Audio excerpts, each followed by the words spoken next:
Good afternoon. I'm Kathy Meany, President of the League of Women Voters of Westchester. And I welcome all of you to our session today, The Perils of Plastics, an educational event that will open your eyes to the critical environmental issue we all face. We ask that you post all of your questions in the chat. Questions will be addressed at the end of the session after both speakers present. The webinar will also be recorded and available for viewing in a few days and posted on the League website at lwvw.org. You may also review an important resources list to continue your research, and it is also posted at the League website at lwvw.org.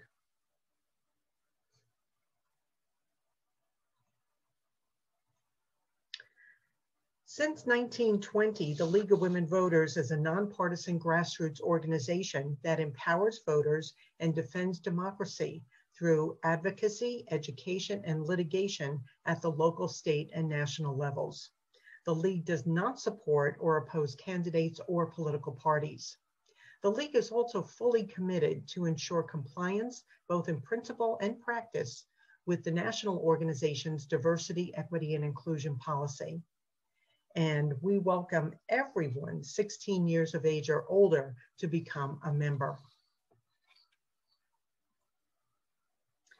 We, of course, want to thank all of our sponsors. The League of Women Voters always appreciates collaboration with other organizations in the community, and we're delighted to be able to share with you today all of our sponsors for this event. And as this event is being recorded, we ask that everyone adhere to our video recording policy. Anyone besides the media who broadcasts or streams this recording must do so in its entirety. This is to ensure that the content of the event is not manipulated in any way to create false or misleading impressions.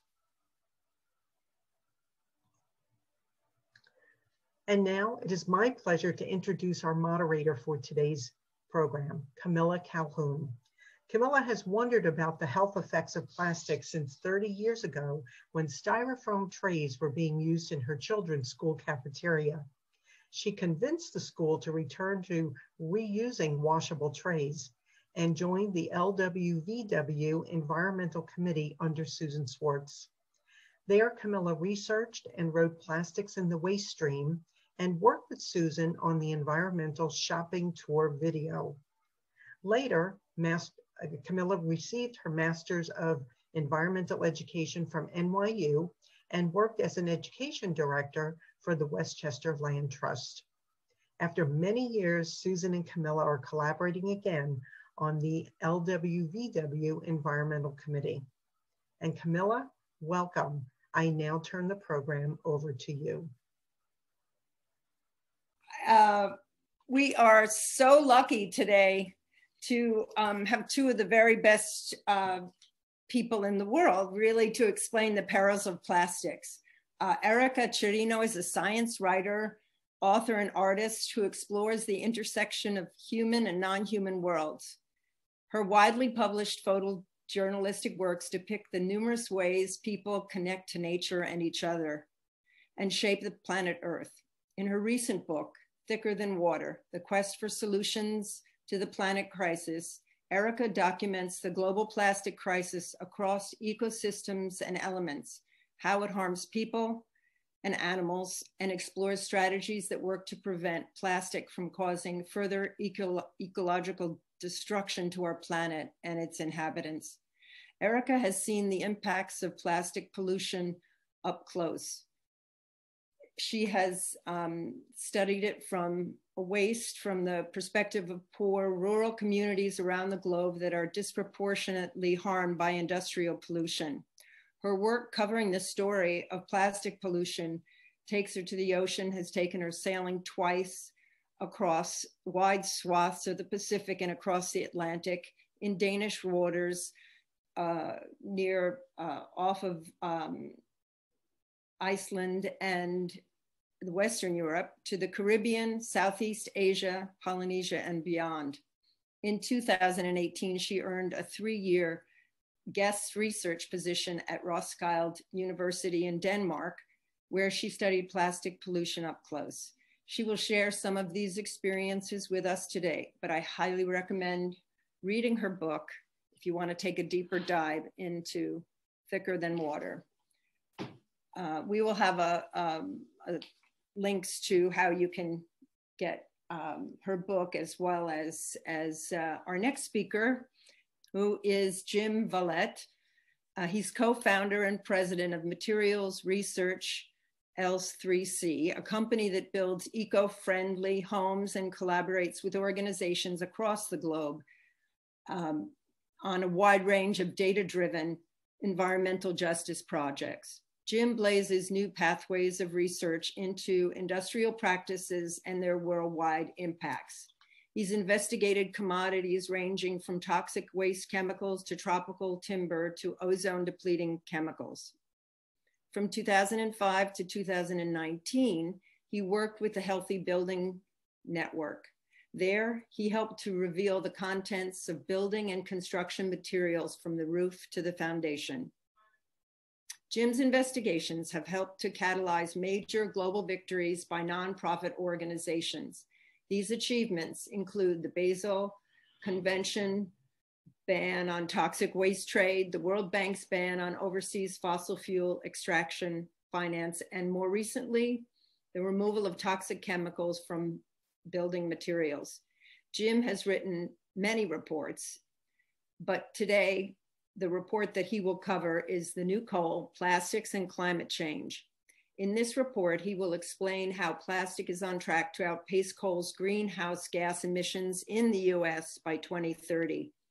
This report raises the urgency to stop the petrochemical industry's planned build out now.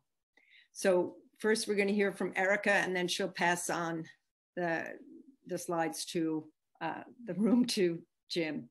Thank you very much, everyone, for coming. Erica. Thanks, Camilla, for this introduction. I'm going to share a slideshow and discuss my findings from my book, Thicker Than Water, and that will give us some insight into this plastic issue. I created this book over the past 5 years in an effort to really bring attention to the plastic crisis in a very truthful and holistic manner.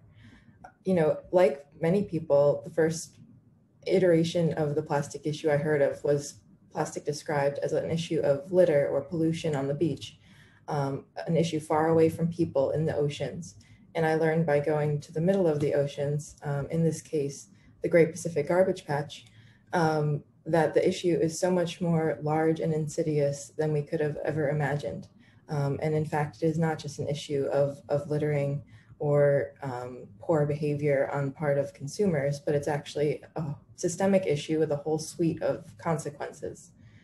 And so traveling out into the garbage patch was something I did because at the time when I did this expedition in 2016, I was working as a journalist covering issues relating to wildlife and the environment.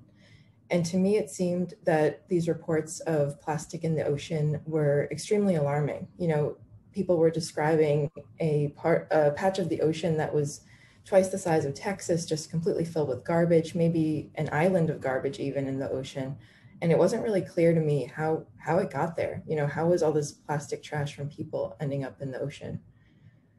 So I sailed more than 3,000 nautical miles on this expedition from Los Angeles to Hawaii, and heading to Honolulu and then to the Big Island. I was with a group of sailors and scientists with a group called Plastic Change. So this is a nonprofit based in Denmark. And they were going to the ocean like I was to understand what was the reality of the garbage patch and how did all this plastic get there. So we saw a few pieces of garbage out there to begin with, usually some fishing nets, some fishing lines, some buoys, a lot of gear that may have been lost at sea.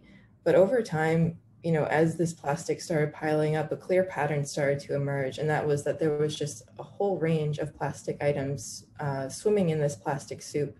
And right in front of you, you'll see a tangle of nets that we refer to as a ghost net. And scientists call these conglomerate nets kind of, it's a mixture of ropes and other traps for fishing that kind of just tangle together in the oceans.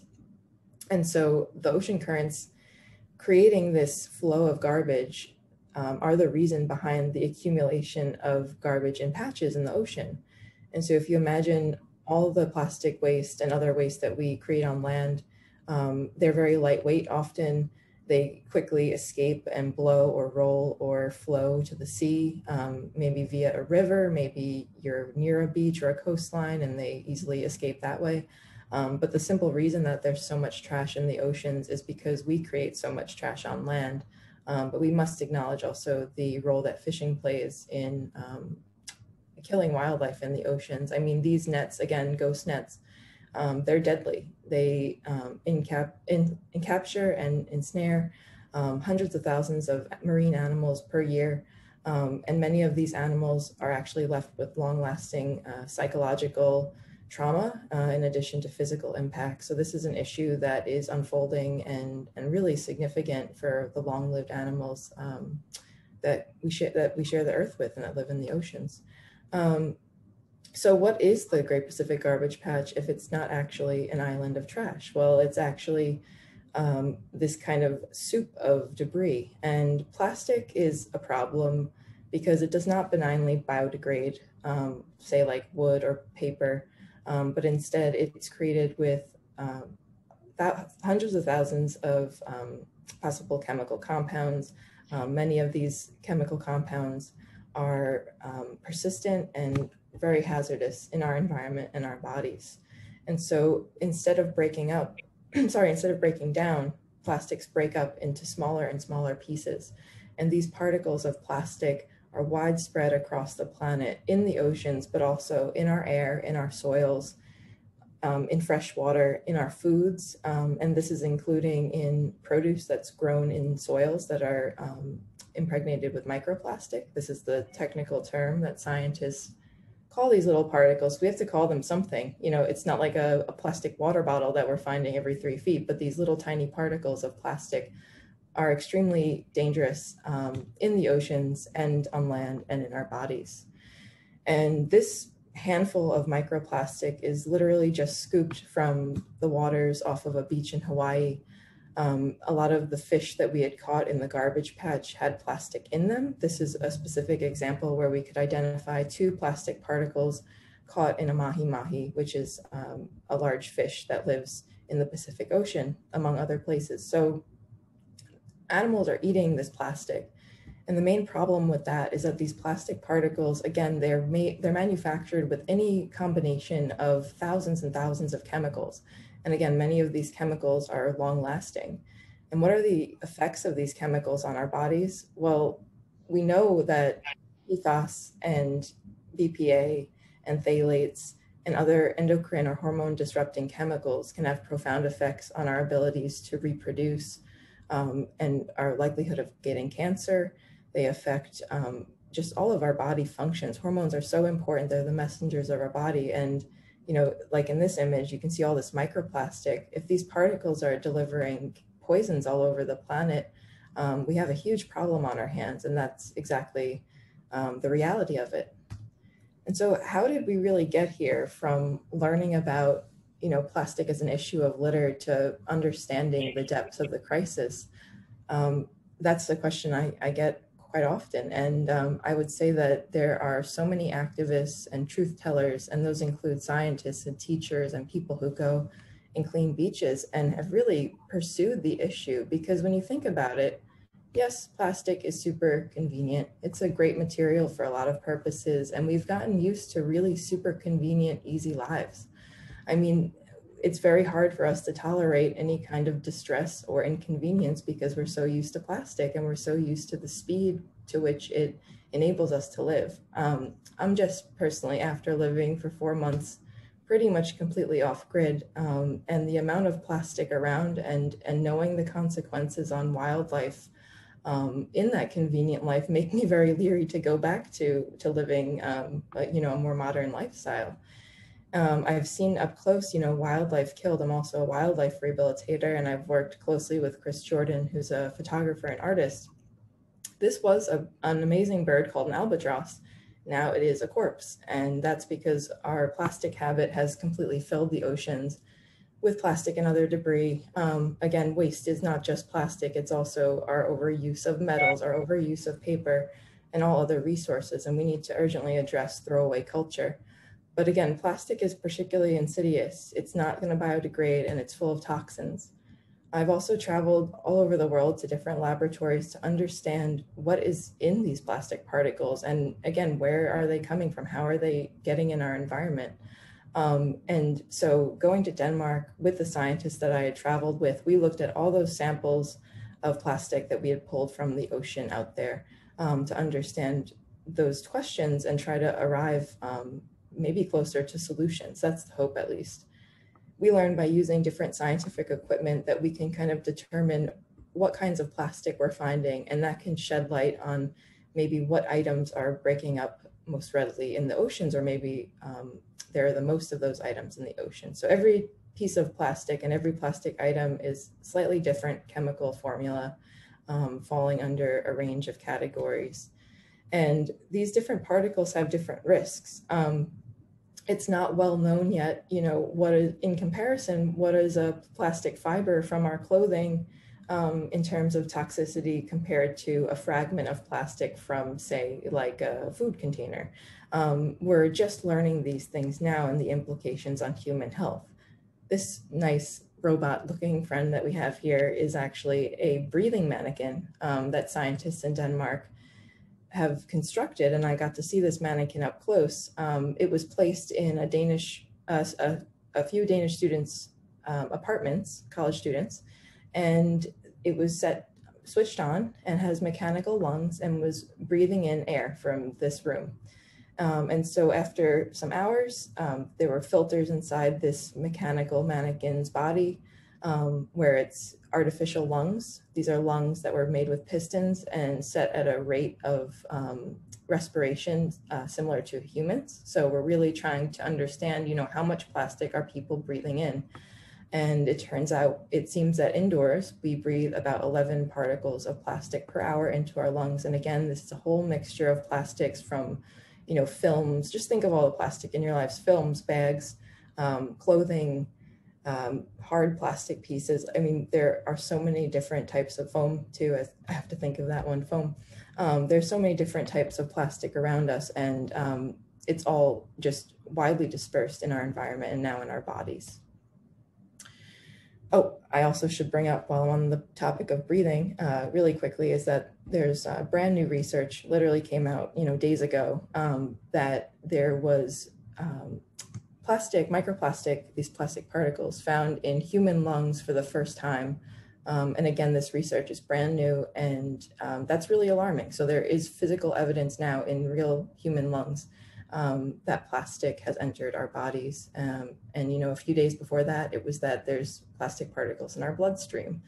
You know, we can conclude that, like wildlife, again, who have to live among plastic now, we are always exposed. And, you know, how is this such a problem? Why is it such a problem if plastic is supposedly a recyclable material?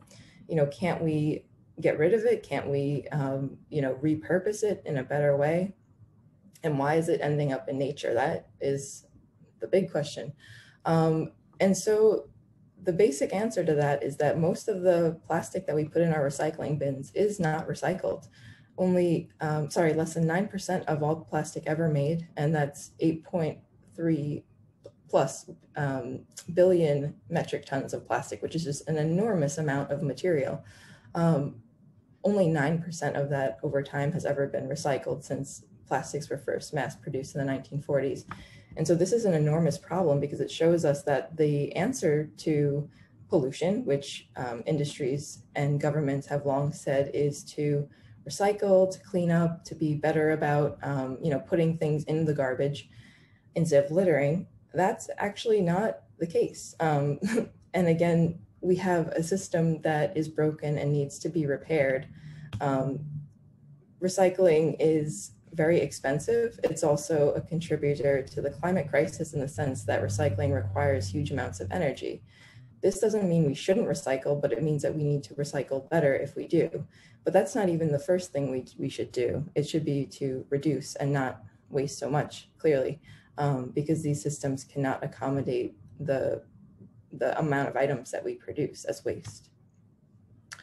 So as a result, because recycling systems are not effective, countries, especially wealthier countries, including the US, and I know that Jim will speak more about this, so I'm not going to go too in depth, but we have a global waste trade that is leading to a lot of injustice and harming communities all over the world. Typically, communities in the global south are harmed by waste from the global north, and wealthier nations that are struggling to cope with their own waste and yet produced more waste than anyone else on the planet. Americans are definitely the trashiest country because we produce just so much garbage compared to everyone else, and yet we export most of it. So pushing the problem onto someone else's shoulders, and waste and injustice is a huge and critical topic and a big focus of my book. And leading me to, we're not really getting rid of plastic when we put it in our recycling bin. Again, it's rarely turned into plastic again, and it rarely gets another life. It's more often shipped away. It's also often landfilled or incinerated. Here before you can see the Brookhaven landfill, which is in New York on Long Island, where I've lived most of my life. And you'll see a closed municipal landfill, that green hump of hill on the bottom, and then on top of that, that darker colored hill is ashfill. So this is an active ashfill right now, and so much of the waste produced on Long Island is incinerated and dumped into one of several ashfills, the Brookhaven landfill being one of them. And very unfortunately, this type of like a landfill setup or any other type of waste infrastructure, and also the transportation necessary for shipping waste around from ports and cargo ships to rail cars and trucks and other ways of getting waste around. All of these waste-related infrastructure and the ill effects related to them, such as air pollution, water pollution, leaching chemicals into groundwater, constant diesel truck traffic, like nonstop, noxious odors, explosions, fires, you name it. There are so many detrimental effects, emotional and physical, and also financial, related to living among waste. And very unfortunately, there is a huge amount of racism entrenched in our world and systemically with the waste trade and the way that we handle plastics and waste and pollution. It is disproportionately put on the shoulders of people of color and indigenous folks, in addition to low income and rural people. So this is a huge part of the story that is not talked about enough and must be addressed, because yes, we all have to deal with pollution, we all have to deal with toxic particles, but there are some people who are shouldered with a much, much heavier burden, and that must be acknowledged and urgently addressed with leadership from these communities. Similarly, there is injustice at the front of the plastics pipeline.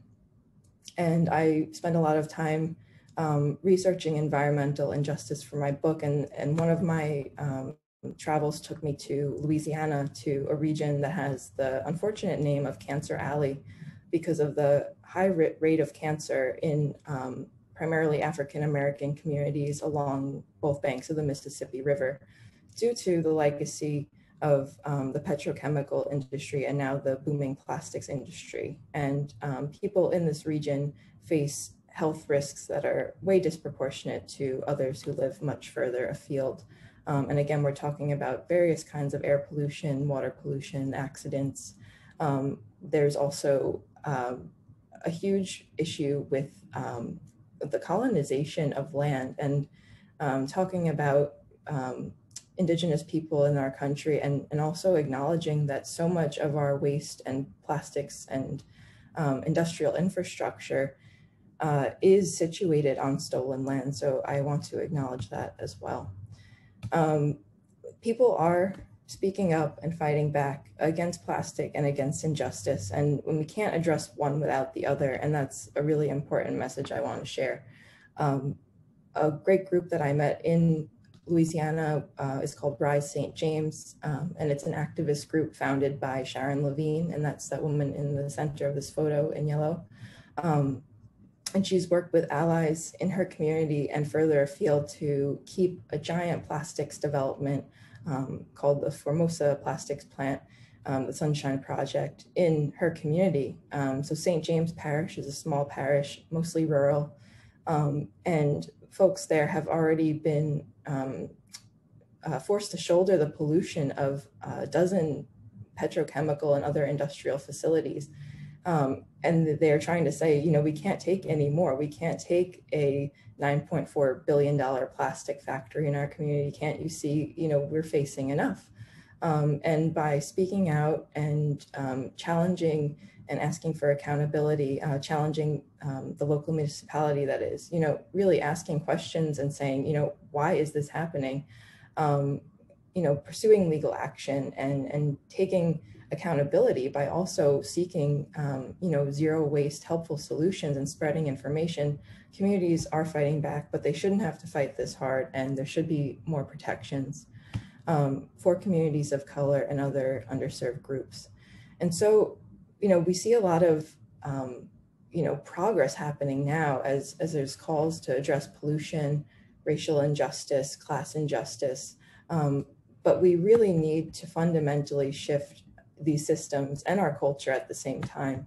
And while I was researching my book, these two questions kept coming to mind. And I feel like this is kind of our key to solutions. And, you know, what do we all need to live and what can we live without? We need equitable, accessible solutions that enable us to live out these values that help us live in alignment with nature, live in a way that is kind, just, and equitable with various groups, and eliminate racism, classism, and other forms of discrimination from our society and our culture. And waste is a big form of oppression we must address because, you know, the world could be a beautiful place. And I have hope that there are so many people out there who want to change things.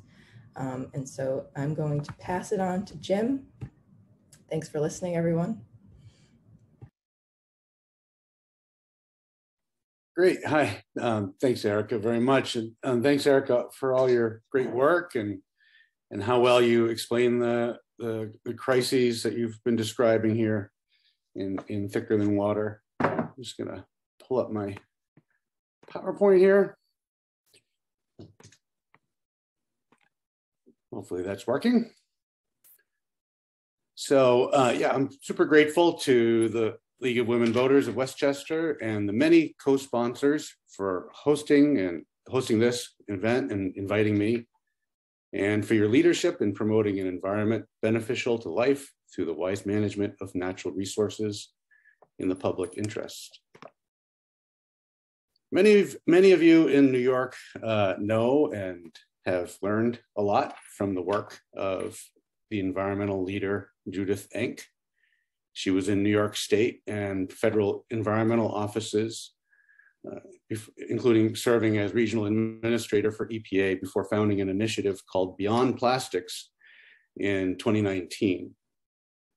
A year ago, Judith learned about the kind of research my small low-profit company does, and she reached out with a great idea and a big challenge. She wanted to explain to reporters and policymakers in the world at large, in clear and simple and powerful terms, the climate impacts of plastics that are made and consumed in the United States. Our job was to quantify these impacts in terms of greenhouse gas emissions and compare them to the emissions of an average coal-fired power plant. Judith talked about how plastics are replacing other outlets for fossil fuels, that the petrochemical-based plastics are the industry's plan B as transportation and energy move to painfully slowly to other forms of energy. Judith explained that this kind of analysis was not yet very accessible for non-technical readers, so we needed to summarize this information in an easy to understand, step-by-step, brief report, and we had to do it in just a few months Judith is very persuasive, so we did it. To pull it off, we worked from a handful of existing studies and databases that covered various stages of the life cycle of plastics. In addition to our research team's in-house knowledge and government databases, we got some great information from a couple of other resources that I commend you to take a look at. One is Plastics and Climate, a 2019 publication by a coalition of groups. That's available on the website linked below in this slide. And then there's the Oil and Gas Watch database of the petrochemical build-out. That's organized by the Environmental Integrity Project, which are a lot of former employees of EPA, and they're putting their knowledge to the public good. And this is a great database for tracking the build-out. So we pulled this research together, filled in data gaps, and with the help of Judith's team and our graphic designer, Angela Solis, a new analysis came into view. And the theme for this report, plastics are the new coal, became into view. And its underlying conclusion: the US plastics industry is responsible for at least 232 million tons of carbon dioxide gas emissions per year. This amount is equivalent to the average emissions from 116 average sized, that's 500 megawatt, coal-fired power plants in the year 2020. As the plastics industry continues to build infrastructure for export and production, its CO2 equivalent contributions will increase. As power plants close and petrochemical, and as the infrastructure expands, it will exceed that of coal. The contribution of climate change will exceed that of coal by the year 2030. Beyond Plastics webpage on climate and plastics features this report, and you see the link below. It's also in the chat. And there are also supplemental resources that I hope you find of use. These resources include the methodology behind our calculations, a map of plastics industry facilities in the United States, and a spreadsheet with a lot of information about these factories. This spreadsheet is the cornerstone of our report. It details most of the emissions, most of the 232 million tons of emissions that we associate with the US plastics industry. Each year, these facilities have to report greenhouse gas emission filings to the EPA. In 2020, there were more than 120 factories that filed these reports from the plastics industry. You have to be a pretty big plant to have to file these reports. The spreadsheet groups these facilities by the communities in which they're located. It includes a lot of details like what the plant makes and what it's planning to do in the future. The report's conclusions are based on an examination of these 10 high impact stages of plastics production, use, and disposal: fracking for plastics, transportation and processing fracked gases, ethane gas crackers, other feedstock manufacturing, polymer and resin manufacturing, exports and imports, foamed plastic insulation, chemical recycling, municipal waste incineration, and plastics in water. Our analysis expresses carbon pollution released by this industry in carbon dioxide equivalents in summary boxes for each section. The icons you see in the gray box towards the middle, each icon represents 2 million tons of carbon dioxide equivalent emissions. And that's the equivalent of the average 500 megawatt coal-fired power plant in 2020. So these calculations include estimates of methane, which is an extremely potent greenhouse gas that's leaked into the atmosphere when natural gas liquids that go into plastics production are extracted by fracking and when they're processed and distributed to the industry around the world. At least 36 million tons of methane greenhouse gas emissions per year are leaked. That means that the leakage caused by plastics production, just from the extraction and the transportation by pipeline of these fluids, natural gas liquids, is the equivalent of the climate pollution from at least 18 average coal-fired power plants. This is all an understatement. For consistency, we're following EPA's regulatory framework and their calculations that use a factor of 25 for the equivalence of how much methane, the equivalent of greenhouse gas, global warming potential of methane compared to carbon dioxide. That is, methane, according to EPA, is 25 times more powerful an agent than carbon dioxide. However, they're using a 100-year time frame for that analysis, and methane only lasts for 12 years in the atmosphere, during which it has a much more severe climate impact. It has at least 84 times, molecule by molecule, the impact of carbon dioxide. So using this conversion rate, our estimate for releases from fracking balloons to 120 million tons, or the equivalent of 60 coal-fired power plants. So the gas liquids are extracted for plastics, transported by pipeline to these massive chemical plants called ethane crackers. It's a funny word, cracker. These kinds of crackers are giant towers that billions of dollars they cost. And they superheat the fracked gases until the molecules crack into new components, including ethylene, that are the essential ingredients of plastics. So our report provides details on where these are located and where new ones are planned.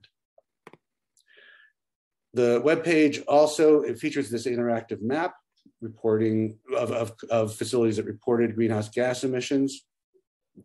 As you dive in, you can see clusters emerging, like here in the Cancer Alley, which Erica was explaining. Many people look at petrochemical plants in isolation from each other, but there are so many interdependencies between them. Understanding these relationships between facilities and companies and chemicals, the supply chain is essential to assessing the public health and other impacts this industry imposes, mainly upon communities of color. In addition to the climate pollution, these facilities release massive amounts of toxic pollutants, including plastic dust and powder, into the air and water. It causes extreme cumulative impacts in some of the country's most vulnerable communities. In the methodology section, you'll find this table of demographics of communities at this intersection of plastics and climate. We found that plastics factories in 18 communities, just 18 communities in the United States, are responsible for over 90% of the industry's reported greenhouse gas emissions.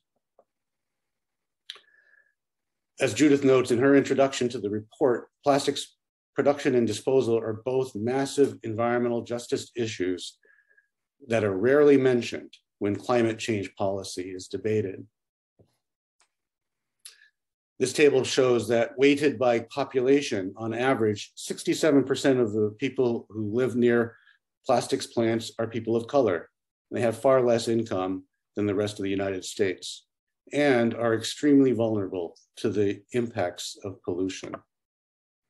In addition to crackers, major sources of climate pollution are chemical plants that make chlorine that's combined with ethylene to make vinyl plastics, and methanol. Methanol is used to make formaldehyde-based resins. These are adhesives that are used, plastics, they're adhesives that are used in engineered wood products like countertops. Small methanol facilities like this one pictured in Beaumont, Texas, are outsized contributors to climate change. This one released 1 million tons of greenhouse gases in 2020. And these kind of methanol plants are among the biggest sources of potential new emissions from the ongoing petrochemical buildout. There's about 10 million tons of greenhouse gases per year poised to be unleashed from 10 new methanol plants in Louisiana mostly. Another trend we found was how much of this industry is export oriented. 44% of the resins made in the US are exported. And in the last 5 years, just in the last five years, this is a new trend, a whole new category of ships, giant ships were built and launched to gather ethane feedstocks from the US. They're over 600 feet long. They're called very large ethane carriers. And they saddle up to the end of pipelines in Texas and Pennsylvania, and they haul ethane to crackers overseas in India, China, and Europe. Ethane obtained by hydraulic fracturing in the Permian Basin in West Texas becomes single-use packaging in India in a very short time.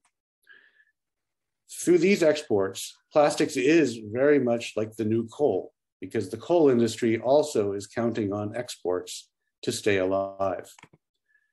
It's important to realize how globalized this industry and how much plastics is made overseas for consumption in the United States.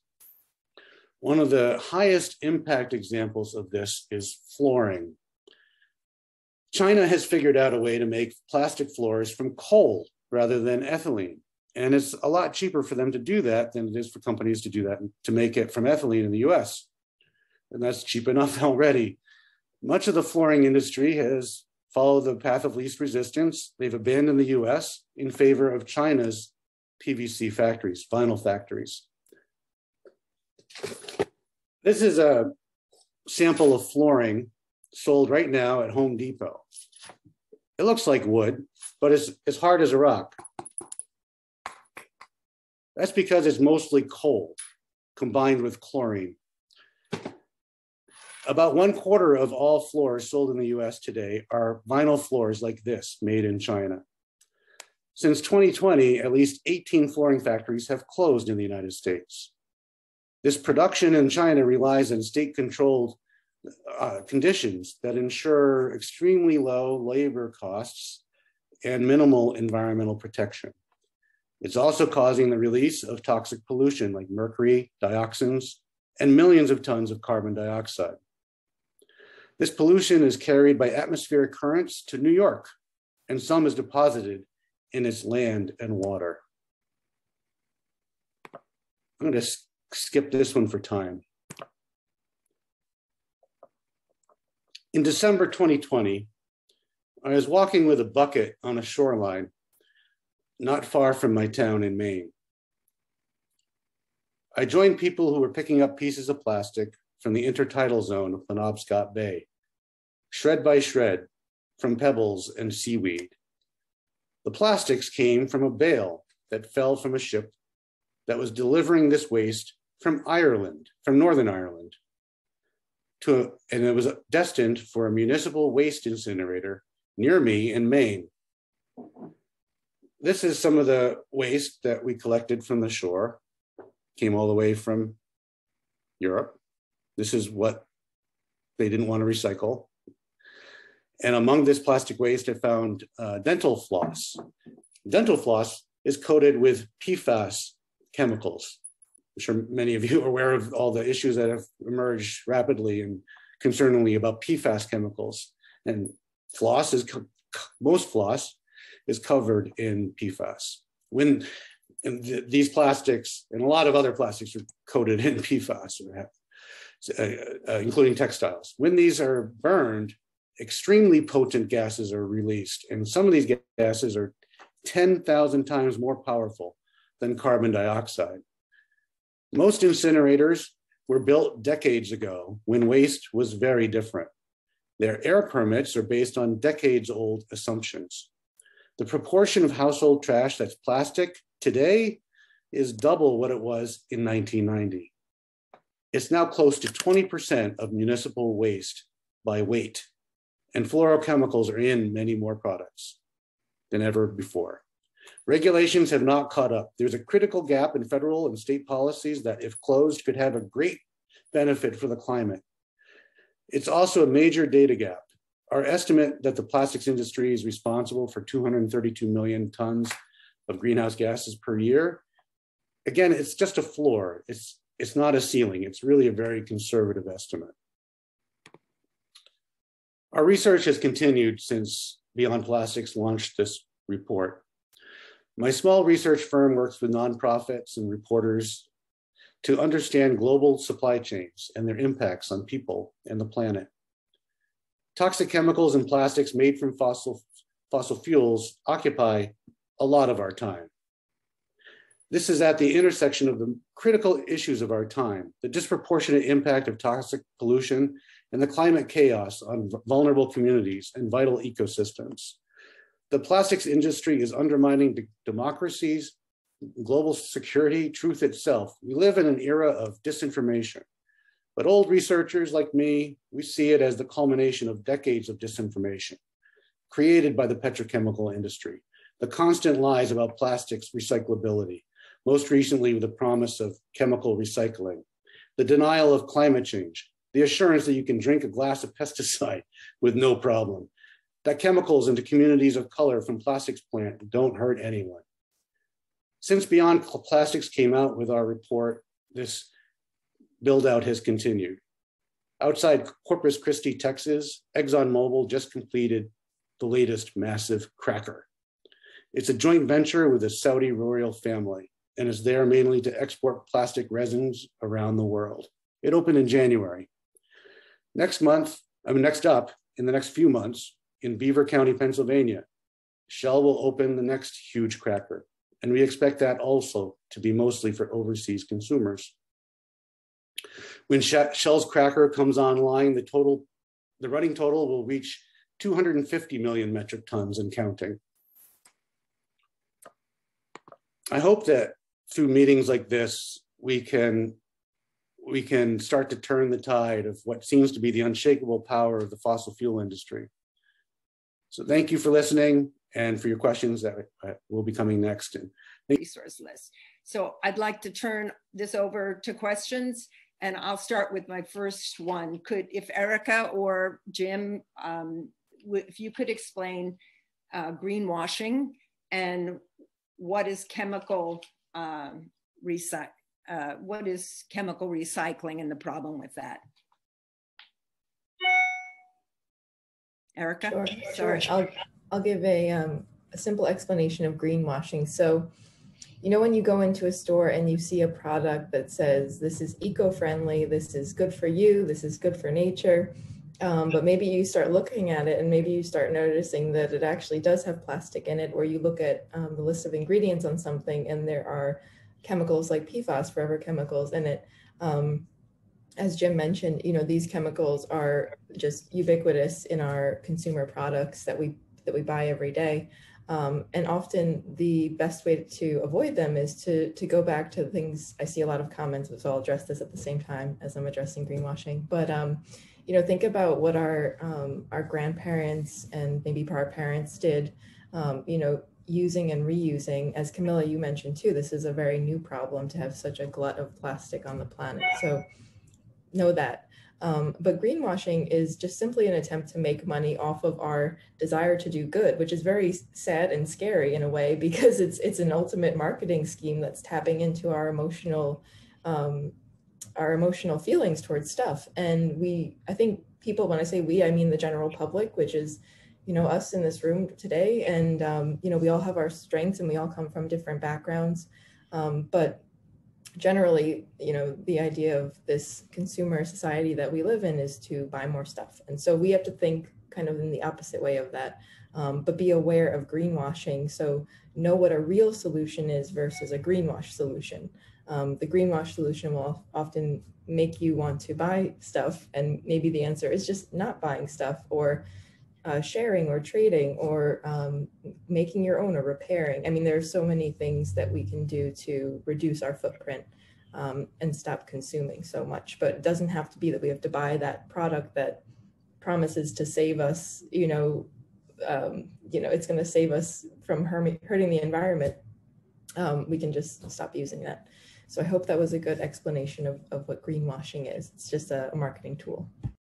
Thank you, Erica. Jim, could you explain, someone had a question about PFAS and maybe chemical recycling. Yep. And I can also just briefly add on to Erica's great comments on greenwashing. I'm old enough to remember when that term just was kind of even invented, which was like in the late 80s when the plastics industry was under great fire and there was all sorts of disasters. There was Bhopal, the petrochemical industry was on the ropes, and there's waste, catching fire all over the place. And so they're trying to ship waste all over the world and put it out of sight. And what they wound up doing was a brilliant greenwashing campaign that we're still living with, which is the idea of plastics recycling. So we used to have paper bags in grocery stores, used to be common, right? Now it's coming back, thank goodness. But the plastics industry saw a market opportunity, and they said plastics are recyclable and trees are just, destroy the forests. So use plastics. That was the original greenwashing by the plastics industry. And it wasn't just to expand the market, but was to cover up everything else they're doing. And the latest form of that is chemical recycling. Chemical recycling is a term. There's other terms out there the industry uses. Plastics to fuel is really what it can be. So it's really burning it. But in all these different types of chemical recycling, take plastic waste like this, try to get it back to the original feedstocks, the fossil fuels that created the plastics, but usually it's so useless. It's all it's doing is creating fuel. It's a lot more. The latest plant was one in Indiana, just went belly up last week. They're much more likely to go bankrupt or even for the owners to be convicted of fraud than for these plants to open. And then PFAS, I put a link in the chat to Mind the Store Toxic Free Future campaign on PFAS in consumer products. They're working on like on jackets that are coated, like your stain resistant jackets are coated in, most of them have been coated in PFAS. Some companies are phasing that out. Others like REI are still using these extremely long-lived, called the forever chemicals. Upstate New York, you have massive problems. You have in Vermont, the Hoosick River, all these old plants and new plants are discharging PFAS all over the country, and it's winding up in our water, in our food, in our bodies. And they're the forever chemicals, and they're carcinogens and many other health impacts. Just in the last 10 years, this awareness has increased. All these chemicals get on the market without testing, without any kind of awareness of their long-term impacts. So this is something that's been created in the last, these are passive plastics. PFAS are plastics, they're polymers. They're plastics, they're petrochemical plastics. They're a combination of carbon and fluorine. And they're extraordinarily polluting to the climate and to people and the environment. Thank you. Camilla, we have a question on the Halliburton rule, which was passed by our former vice president who worked for Halliburton. And it said that the chemical industry did not have to disclose what they were using in the fracking process. And does this rule also apply to the making of plastics? Jim, do you know that? Does the industry have to disclose what's in plastic? Well, I think there are rules about like what's being used in fracking and extraction of oil and gas, which is more Halliburton's end of things. There are different ways to figure out. There are different disclosure requirements from EPA about chemical manufacturing use. If it's a hazardous, they were supposed to report, if there's a hazardous chemical on site. There are ways of figuring out what's happening through a combination of public information and disclosure, but it's very incomplete. There's so much that is untold. Those fence line communities have a lot more accuracy about what's happening on the fence line than the companies are disclosing what's happening on the fence line. Erica probably can talk a lot more about that.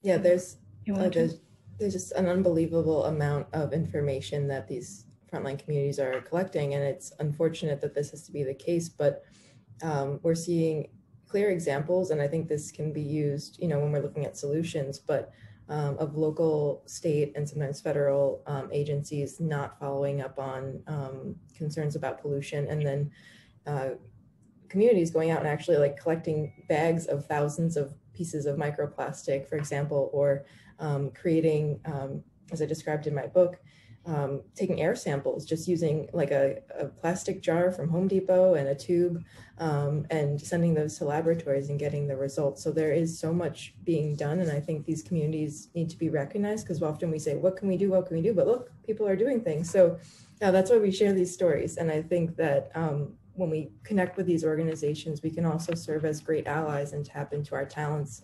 You know, sharing the word and just, you know, being supportive is a big step too.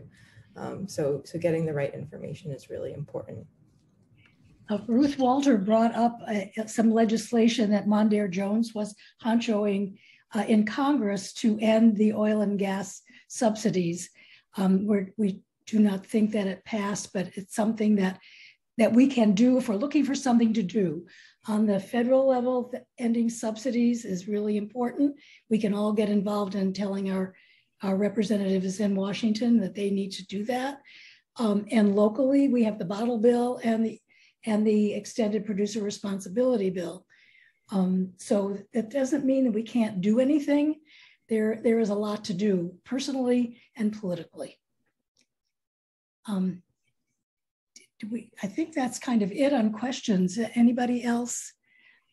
Maybe the only other question that it might be great if we heard for a minute from Erica about bioplastics.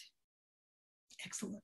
Sure, I'm happy to weigh in. So again, we asked about the issues with plastics and what can we do, you know, in terms of like, what are we going to do about it? Because if we have items all around us that are plastic that are so useful, we maybe need to replace them in some cases. So the first step is, you know, do we need this item? If not, let's not make it out of single-use plastic. Let's not make it out of plastic. But bioplastics are a class of so-called biodegradable or compostable, depending on who you talk to and who is marketing it. But a lot of these plastics are actually made, you know, with the same toxic chemicals used in plastic. And I think that there's kind of an uncertainty over what is non-toxic, what is toxic when it comes to the material. So are we using things like paper to replace plastic? Are we using maybe bamboo? But then also what chemicals are added to these materials that make them act more like plastic? For example, food containers, paper food containers are going to be a little bit more leaky than plastic in most cases, unless they're coated with PFAS. I mean, that's just the reality. So could we get around that by all of us maybe having a steel container that we go to a takeout place and they fill it up? Maybe that's part of our future. There are companies out there creating, and I have a whole list of them. I just started working with Plastic Pollution Coalition, which works with businesses that have these practices. And you can search near you, but I mean, there are, you know, ways we can get around this. And so the bioplastic issue, again, we talk about greenwashing. This is a lot of greenwashing. And often, you know, if we want to replace plastic, we can use a material that is less toxic, reusable, and benign. So we should go there first. And those materials maybe would be like on a scale of safety for health, like glass, I know, and stainless steel. Jim, any thoughts about that? Oh, like wood, you know, like flooring, like this, you know, I'm talking about this. This is not wood, right? When, right. You know, it used to be, I'm in Maine, right? So we get inundated with LL Bean catalogs. Mm-hmm. And what came in this week was a picture of their Adirondack chair sets, right? And I thought, oh, okay, they have some wood chairs going out. And then I looked at it, it's like, it's HDPE, that's polyethylene plastic. And that's, you know, it's not coming from the woods of Maine, I'll tell you that. Or the Adirondacks, you know, where these chairs came from, you know, a century and a half ago. We have solutions that we've had as a society, as a planet for millennia. And we've forgotten them in cheap, you know, pursuit of cheap gain by companies and that have greenwashed us into thinking that this is wood. Great, my gosh. Okay. Camilla, I think we're running out of time. Okay, thank you everyone for staying with us. And we hope that there will be follow-up. And it's very hard as individuals. So groups are forming around the USA to address some of this very complex issues. So I hope you will do some research, and there's some resources there on that page that I hope you will access. And let's get together again to do this. And thank you so much, Jim and Erica and the League of Women Voters for hosting, and all the co-sponsors. And for Susan Schwartz, she's been an inspiration to me for 30 years. We were on a she was heading up a League of Women Voters committee 30 years ago, and we did environmental shopping tour videos and inspired me to write Plastics in the Waste Stream. And anyway, she's a very wonderful activist for all these issues. And so thank you everyone for coming, and thanks for being with us. Bye-bye.